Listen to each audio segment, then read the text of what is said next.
So let's tip things off here. We don't get a chance to talk a lot of NBA, but we're going to do it. We're going to start. We're going to talk about the playoffs. We can pay attention to basketball finally because it's May and it's starting to become relevant. No one bid on that one. All right, that's fine. I'm not going to bite on that one when the baseball season's 162. No one bid on it. No one bid on it. I'm not biting. I'm sorry. Sorry. Yeah, I should have. It is relevant now. It is relevant. It's always been relevant, but we can. I don't know if it's always been relevant. We kind of know who's going to end up there. But let's talk about it. Let's go series by series. Let's start in the East. Cleveland Cavaliers have not lost a game yet. They're already in the conference finals. What do I need to know about the Cavs? Drew, you started off. Basketball expert. The basketball expert. LeBron is having the most statistically efficient year in his entire career. Oh, and by the way, he's been in the league 13 years. Yeah. He's going to be on his way to his 7th or 8th straight final, I believe, which is absolutely insane that for 7 straight years we've been blessed with the ability to see the greatest player ever to play. Yep. All the way to the end of the season. Then that's the problem. I mean, Caron Butler said it best. If you put LeBron James on the North Carolina Tar Heels, he could make them a finals contender. Mm-hmm. And that's the key. And now what they did was they developed a team specifically to beat the Warriors. They brought in a bunch of guys who can shoot threes. LeBron is shooting a better three-point percentage this year than Steph Curry. Mm-hmm. He is shooting 50% from three in the playoffs. And the Cavaliers are very, very dangerous. They have not lost yet, and now they get a couple weeks off. Mm-hmm. It's going to be an absolutely great Eastern Conference Finals. I cannot wait to see who they end up playing.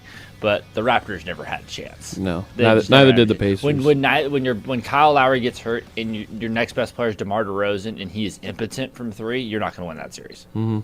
Yeah, I agree with you.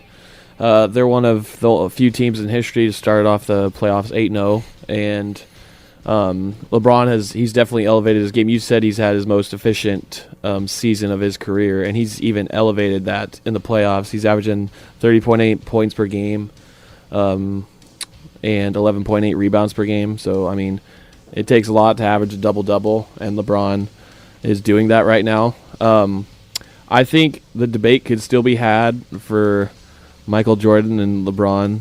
We had this debate last night. I know. You lost outright. If LeBron does win this finals against the Warriors, I will say he is the best.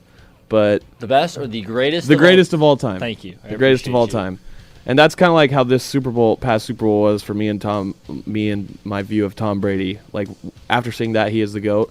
And if LeBron wins this finals, he will be, in my opinion, the greatest of all time. I'm with you on the Super Bowl. As a Niner fan, it took me a lot to give up on Joe Montana being the greatest quarterback of all time. Yeah. And that did it. But I'm telling you, LeBron's already the greatest of all time, but we'll get you there. I laid out the stats in front of you. Yep, you did. Which were all very good points. Yeah, you have to remember that 2 years ago, he took a very, very good Warriors team, 6 games, with his second-best player being Matthew Dellavedova. Yep. I love Delly. That's true. Christian loves Delly. Don't get me wrong. I do. But when he is your number 2 scoring option, we have some issues. Ask Milwaukee. Yeah, that's true. All right, let's keep moving forward. Let's talk about who the Cavaliers may face in the Eastern Conference Finals. We've got the Washington Wizards and the Boston Celtics. Series has been spicy. It's been spicy. Spicy. Kelly Olynyk was set a pretty hard screen a couple nights ago on Kelly Oubre. Oubre didn't like that very much. He charged at Olynyk and shoved him down to the ground. Yeah, he sure did. A little bit of a flop. As of today, the series is tied at 2 games apiece. There's a little bit of bad blood, a little Kelly on Kelly violence. Tell me what I need to know about this series. It's been an interesting one, to say the least. The Wizards have been scoring in bunches. They set a playoff record in game, that was game 4, I believe, scoring 43 points in one quarter, I believe it was. And then Sunday in the third quarter, they went on a huge scoring run, and I think we're 4 points shy of that record. I think the biggest thing here is I think the Wizards just have a little more talent than the Celtics right now. And I still think that the whole Isaiah Thomas and his sister thing is still weighing on his mind. And just the physicality of the series and playoff basketball is wearing on Isaiah, with him being only 5'8". He had some pretty stern comments at the end of Sunday's game, saying he got knocked down 5 or 6 times and didn't get anything called. When you're 5'8", playing with 6'10", you're going to get knocked. Yeah, and that's bound to happen. And it's been a rough series for him. He's lost a couple teeth. He's going to have to get tons of dental work done after the season is over. But I just think, after seeing what the Wizards are doing, I think the Wizards are going to end up advancing in this one. They're going to take 2 of the last 3. I think it goes to a Game 7, but I think the Wizards ultimately take it in 7.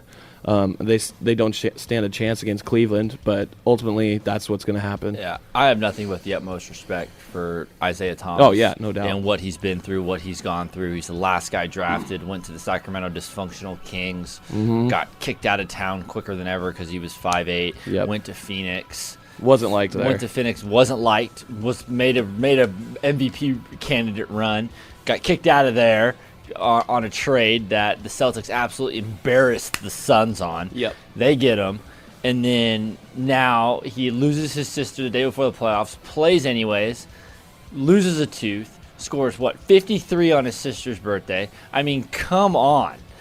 The dude is a gamer. Yep. And the problem is that John Wall is having his best season ever. He has completely revolutionized his game. He has stopped being a ball-centric, I need to shoot the ball every single time point guard, and he started sharing. The only thing that's been holding the Wizards back is Bradley Beal can't throw the ball in the Puget Sound right now. However, the most unbelievable hero of the entire series has been Marcus Morris, who for some reason has developed an ability to shoot the ball, be a scorer, put his back to the basket. I don't know where this prime-time player. from. I don't know where this has come from. I wish it was at Kansas for the 2 years he was there when I watched him and loved the guy. The problem is that who cares who wins this series? Because I hate to break it to you, but the Wizards can win. Great. But they don't match up against the Cavs. Furthermore, the Celtics can win. But guess what? They don't match up against the Cavs either because Jay Crowder is not good enough to guard LeBron James. Heck, 3 Jay Crowders isn't good enough to guard LeBron James. Yep. Isaiah Thomas can't contest a Steph Curry jump shot. Avery Bradley's too small to contest Klay Thompson.